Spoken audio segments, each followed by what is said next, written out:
The first rule of journalism: seek the truth and report it as fully as possible. The second is act independently. We broke this story. This was an Albany Times-Union story. We knew from the beginning it would ruin many reputations, and we take that very seriously. I remember reading the first Sunday story in the 2012 series when it hit my front porch. The detail of it, the revelations that it contained just blew you away. The questions about NXIVM began very early on. In the late 90s, Keith Raniere formed a company. It was a pyramid scheme. We first wrote about him when he was running that organization. You did not really see these stories on local TV news. In 2003, it was a very different story than it is today. Someone who had 2 advanced degrees from RPI and was a highly regarded member in the community, and many intelligent and extremely wealthy people were taking his classes for self-help. That was the story that people don't see today, many years later when there's been an indictment. As we learned more and more and heard more kind of disturbing reports, then it was almost as if our reporters were kind of going into the mines all by themselves with a lamp and nothing else, really, really digging hard.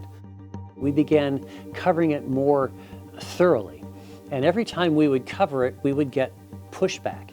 When you get pushback of that sort, it leads a journalist to think, we might be touching a nerve here that needs to be exposed. NXIVM had this ferocious reputation for litigation. You had to make sure that you were bulletproof. Through the offices of Hearst General Counsel, we were able to make sure that every word and comma, every context, every reference point was verifiable. Hearst has a true commitment to the First Amendment, and we have 7 lawyers who are trained First Amendment litigators.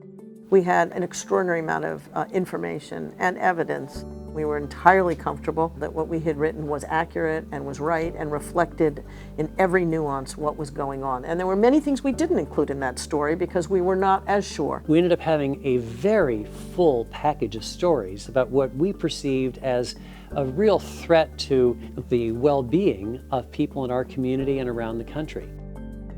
It took a long time. It took a long time to report and write the story. It took a lot of space in print, it took resources, and then it took years before law enforcement took it seriously. I, for the life of me to this day, do not understand why the 2012 series did not prompt much more in the way of official response.